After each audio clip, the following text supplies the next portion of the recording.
next to Promised Neverland. So we hopefully we all got over the shock of last week's episode. Getting into this next episode, which by the way is like the episode before a recap. So it's gonna be weird going to that week one after this. But I don't know. Just to me, it just felt really weird. Like all the events that happened last week, and then we just like it felt like was a time skip, like a year time skip to some new town in this new shelter, and just introducing all these new things. And then of course here's with the cliffhanger at the end. So it's like I don't know. Like I feel like I've just accepted at this point. I've accepted that that it's just gonna be really different than what we were expecting. So I'm just gonna sit here and wait. I felt like I wasn't too much attached to too much of what's going on, but I'm curious mainly for Justin's like point of view from like I'll let Brian and Sasha give their input before I. Who the hell is that blonde chick? Which blonde chick? Do you mean who's with them in the church? Of the girls?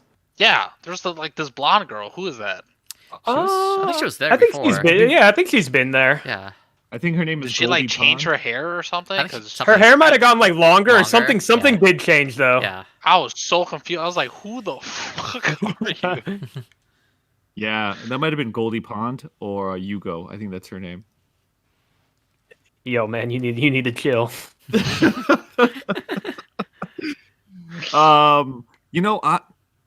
I heard all the hate, guys, and I must say, I thought the show went in a amazing direction. It was so different from anything I've ever experienced before. Yes. That I was just enlightened by the lack of continuity from the past two episodes. Or, usually Promised Neverland is a show that gives you this great sense of tension and psychological warfare. All of that was removed to actually make me feel a lot more pleasant, because I knew that every scene in the show was absolutely meaningless. And so it was great. And by the way, the big reveal of Norman at the end, I just thought it hit so hard because they didn't set any expectations for it. It just came out of the blue. He likes to wear costumes. It makes sense because he was always an outside the box thinker. And in general, it was just an amazing outside the box episode from a new perspective. I think if you take 8 drops of LSD and let 5 hammers hit you in the head simultaneously, it's one of the best shows ever. Okay, I'm there. I'm really curious about like that Norman reveal too. Like I wonder, like in the manga, it was supposed to be this huge like setup, and it's just felt like just I don't know. Just it hurt. Gave to us in the anime. Like, all right. This is where I will begin my rant. So everybody, I want to hear it. Buckle in. Popcorn's ready. Yeah. All right. First and foremost, I know everybody has their own opinions about my anime list, but if you look at my anime list, you'll notice that the show has drastically dropped in score from this last week. It went from, I think it was like an 8 point something last week. It's now a 7.8. So manga fans and Source fans have just come to the site and I think before one star bombed it. I think before that it was like it dropped by 0.5 or something. Yeah, it's continued to just drop and skyrocket, but I think it took a relatively large jump this week. Even Skate's above it now, which I didn't think that would ever happen. But anyways, what they did this episode is it's such a slap in the face to the source material. Oh God. None of this happens this way. Like, there is, some layer of involvement later in the show with, like, them as humans kind of intermingling with demon towns, and that's all I'll say. But the Norman reveal, done completely different. This was, like, I was so upset the way that they did this, because even as, like, an anime-only fan, like, this reveal is so lackluster. It's just like, okay, previously we were running away from the bunker into this, forest from this big ass demon. Completely skipped over what the result of that was. 2, they just kind of glossed over, like, okay, how are you as a bunch of human kids able to go inside and out of demon villages and demons don't notice you at all, except when, a random breeze happens to come by and then all of a sudden demons can smell the human scent on you, but it had never happened for the whole other year that you've, been here. And I said last week, they literally skipped 60 chapters of source material. Holy shit. There are arcs and characters that what they did right now, we're not seeing them. And the reveal of Norman has so much more emotional impact in the manga than it does this way, and it is this huge build up to how it happens between Emma and Norman and them. Where in this, it's just kind of like, oh hey, sup, and they're just like, oh Norman, hey, sup. So all I'm gonna say is, just go read the manga. If you want to continue and watch it, that's one thing, and you can, have your own view of Promised Neverland, but you're at some point going to go back to the manga, and you're going to be like, what the fuck did I just watch this season? That's what I'm basically going to do later, but I just want to say, so basically, what you're saying is that we got Tokyo Ghouled. Yes, and I told Taylor and Sasha offline, I was like, they pulled a Tokyo Ghoul. They did a route A for... Oh, God. So... Why does this keep happening? Like, I thought we were past this point. I don't know. And it's like the author's working with them this season. Like, it did so well last season. I was just gonna say, when we got baited by thinking that all the authors gonna be there, it's just like now we know how Johan feels when Kishimoto went back to Boruto. Yeah, right. Like, I honestly don't like. Last week I was like, okay, we'll give him one more episode to salvage it. Maybe he'll do something that will maybe change the way that series of events happens. And this time it's just like, nope, just a huge slap in the face. And it's like, I don't know how you can salvage this. It's almost like with what they jumped to, I feel like they're trying to end the show this season. Like, as crazy as that sounds, like, I think that's what they're trying to do. And the fact that they're doing that is such a disservice to why Promised Neverland is so, like, well regarded as a manga. So, yeah, long story short, continue watching if you want. Just know that whatever happens, it could be true to source material. It could very well not be. But at the end of the day, if you want to get the true Promised Neverland that has built such hype and regard in what you loved in season 1, go read the manga. That's basically all I need to hear. I don't know. Also, okay, I'll still keep watching for the rest of the season because it's like Strain. Okay, I'm committed now. I guess I'll have to finish. I'm not 160 episodes in, but and I'm in the same boat where I probably will watch it too, just because, like, knowing what they've done, I just want to see where it goes. Like, it's such a different jump now. So yeah, I'm not gonna lie, like, these last 2 episodes has turned me off the show so hard compared to season 1. Like, season 1, I was hooked. It was like crack to me. I was like, I can't get enough of this show. These last 2 episodes, I'm like, man, fuck this show. I'm just watching at times 2 speed at this point. Honestly, I just want to get this shit over with. I'm like, this is so... If you want to go to where chapter 2 started, go to, like, chapter 45 or 50, like, somewhere around there in the manga. Start right from there. Because what they skipped, like, one, the reveal of Norman is done completely differently, way more emotional impact. The reveal of William Minerva, way different impact. You get a whole ensemble of characters, but one character specifically in the bunker that is, like, pivotal to the love for the series.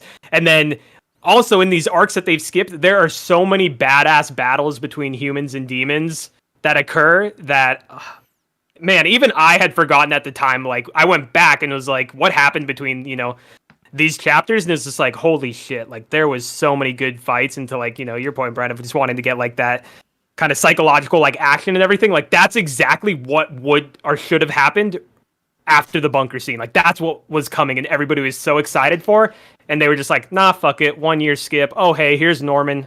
All right, let's go. Yeah, like, it was like, I'm pretty sure last week was, like, the bunker episode, yeah? Or no? Yeah. Was it the week prior? Yeah.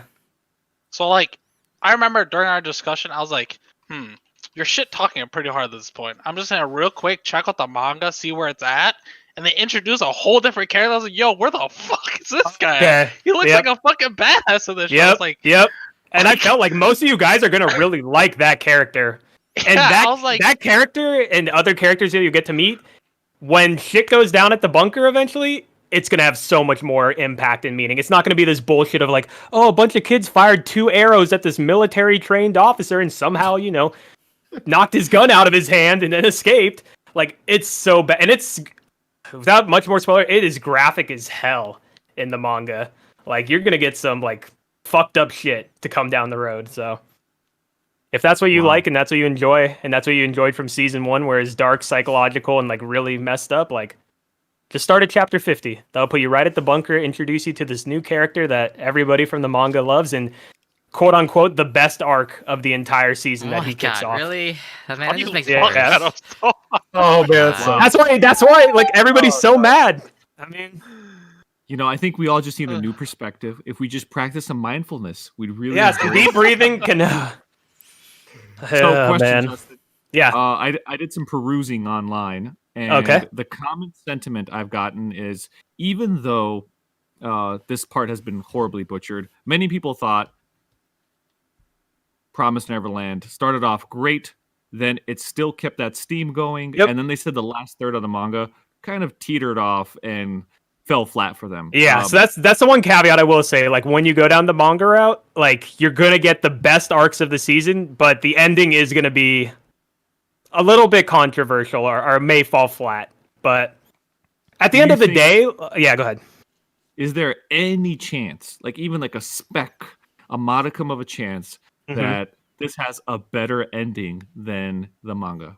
With what they did right now, I don't think so. Because it's like there's so much stuff that they skipped, and there's so much still that has to be covered that if they're trying to finish the show this season, like the pacing, it's just I don't think I've ever seen the pacing at this rate that they'd have to do with how many episodes we have left and how many chapters still were there. So I'm gonna say no. I've lost faith in the anime portion of it, even with the author on it. Like, just go read the manga. I can't say anything Fair. else. Like, Sad face. yeah, Damn. no, it sucks. Like, season 1 was done so well and so true to source material, and season 2 started off that way, and then they were just like, nope, Tokyo Ghoul. I almost think Tokyo Ghoul was better in this case. Like, Wow. that's saying a something. big thing to say. Like, it's bad, but I don't know. Maybe prove me wrong. Maybe I'm just I don't know. jaded and with the. I have a feeling Well, like. I don't, Oh, go ahead. I was gonna say I don't think you're jaded at all. It's just to me, I'm very curious. What is the missing piece in this equation? Because you have a very successful source material. You Mhm. have an amazing season 1 that's quite popular in Japan and overseas. Yep. And I mean, it's getting a live action adaptation, so it's like, exactly. What so happened? where did season 2 yeah, that's what I'm curious about. I don't know enough details about what's going on behind the scenes. Is the writer behind it? I don't Is know it if the writer's just studio? smoking crack or what he's doing, because it's almost like he listened to what the manga told them or the manga fan base told him he didn't like from his series, and he did the complete opposite on things that they were okay with, and he's changing Wow. things that people liked. So, I don't know. Oof. Yeah, tough pill to swallow because this is season 1 was really top I tier mean, anime. yeah, I would say this was one of the top 5 shows that people were hyped on coming into this new season. And now it's like, it sucks to be the person who has to come in and be like, hey guys, like, shit sucks. Like, it's, animation and everything's still fine and all that. Like, I'm sure it'll be, probably a 7.5 rated show at the end of the season. But in terms of the manga at like an 8.5 or 8.6 or whatever it's at, like, You know what I'm curious about? All right, so Attack on Titan. People freak out over like a Titan's toes being too big compared to the previous studios, and they're sending people death threats. Yeah. What are they gonna do to these Promised Neverland people? Honestly- these guys like car bomb them. nah, I think, like, Promised Neverland fans, like, Attack on Titan, its own, fandom. There are very few fandoms that are, like, Titan, first and foremost. Like, even though Promised Neverland has a pretty substantial fandom, I don't think they'll ever do anything You of can't that compare regard. it to Like, AOT. yeah. AOT, it's like you said, like, they're adapting, like, Mappa's adapting everything, like, spot on. And the fan base is still complaining. And like this, it's like, yeah, for Promised Neverland, we're complaining. But at least we're not like sending death threats or like complaining about, other stuff. We're just telling people like, hey, they're changing a bunch of shit. Like, do yourself a service and just go read the manga. I don't think that's like, as absurd of a take at the end of the day. Fair. And if anything, you'll save time. You can, like I said, Promised Neverland, I think, is 181 chapters. And I mean, I don't know what rate everybody reads at, but that's a pretty easy pill to swallow for a series to just blow through in a couple weeks. True You don't have that. to invest much time into that. So, Wow. yeah. Who knows? Maybe somehow he'll capture everybody's heart somehow, some way, but I'm not waiting for it. stick a flower in my chest and eat my brains because Yeah, the show is that's- done for. Basically. Yep. I have a The one- feeling that the later discussion episodes will be much shorter.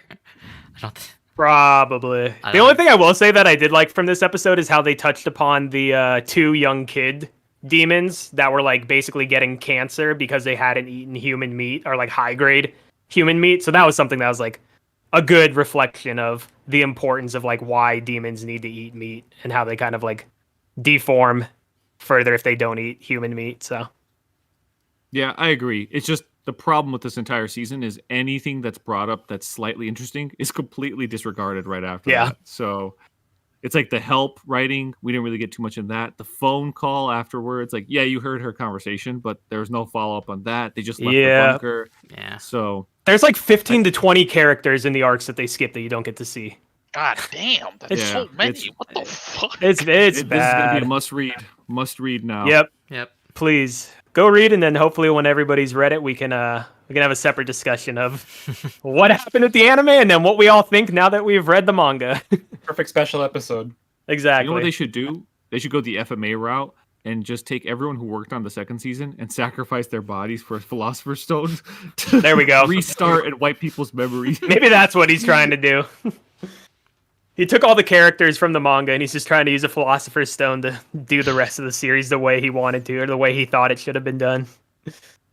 But yeah, Wow. So bold, so stunning. I'm definitely in for the rest of the season. sounds good, man. Me because too. It's a new direction. Let's do this, guys. All right. Namaste. Yep. All right. I think that's gonna be it for this week. Yeah. Honestly, Sorry, everybody. Honestly, yeah, it's kind of a downer, but it needed to be said. So, and we were Yeah. expecting it. If too. anything, if trying you, to save you if time. you watched this week's episode, you knew what we were gonna say. So, Yeah, I mean, at the end of the day, even with everything they've changed, like there are worse shows that you could be watching and wasting your time watching at the end of the day. So, you know, Yeah. Like Black Clover. not that, but Okay. so that's gonna be it for uh, for Promised Neverland.